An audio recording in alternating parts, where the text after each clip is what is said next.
Toyota Wigo. So push start installation with remote start. Version itong kinabit natin. May kasama ng mobile application to na pwede sa iOS or Android devices nyo.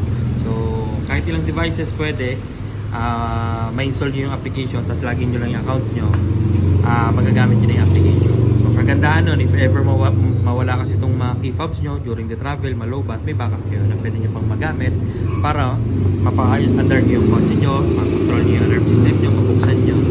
Okay? So dito sa remote or sa mobile app, pwede na kayo remote start, press 3 times lang sa lock button. Okay? So 1, 2, then 3, start na yan.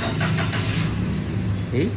Tapos pag lumapit kayo dyan, mag-automatic unlock na rin yung kotse nyo, papasok na lang kayo para i-drive siya. Okay? Tapos manual transmission to, neutral lagi, tsaka handbrake. Kapag nakababa si handbrake, di nyo siya mariremote start. So yun, sa mga nagtatanong nga pala kung pwede nyong iiwan ng naka-on yung aircon nyo, pwede naman, depende na sa inyo yon. Pero yung system namin, walang feature na mag-on mismo yung aircon nyo para pag i-start nyo, i-on nyo yung aircon nyo, walang ganon. So yung iba ang ginagawa ganito, iiwan ng naka number 1 or 2 yung aircon nila bago nila i-start. So depende naman sa inyo yun.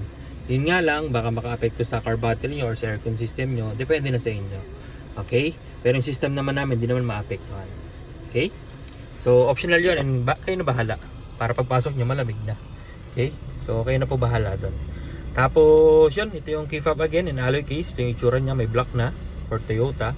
Tapos pag tumapak kayo ng brake, auto lock lahat ng doors, and then even naka-andar, pwede kayo mag-unlock, pwede kayo mag-lock sa key fob. Even sa mobile app pwede yan. Okay? Tapos ito yung itsura ng button natin, kulay red yung illumination. Pag aksidente na pindot, hindi po mamamatay yung kotse. Yan. And then mamamatay lang siya kapag tumapak ka ng brake, isang pindot. Yan. Automatic unlock din lahat ng doors. And then ito yung kulay ng button natin kapag patay siya, kulay black. Without stepping sa brake, unang pindot, accessories. Pangalawa, on. Yan, bubukas yung cluster. Pwede nyo lang ibaba yung bintana nyo nang hindi naka-start yung kotse nyo. So typical push start button lang siya. Pangatlong pindot, patay. Pag gustong i-start, apak sa brake, isang pindot, yan, start na rin siya. So napakadali lang niya gamitin. Alright, so may alarm system na rin to. Any force entry na mangyari sa kotse nyo, mag-a-alarm siya. Okay, any illegal start, mag-a-alarm din siya. Alright, so 2 years warranty with free mobile application. Naka Berman's promo tayo, grab nyo na po yung opportunity. And then free back to zero fumigation pa after the installation. So feel free to watch po yung mga sample videos namin sa mga social media accounts namin like TikTok, YouTube, and Facebook. So search nyo lang po Gavin Auto Accessories page, lalabas na po yun. Alright, so maraming salamat. Bye!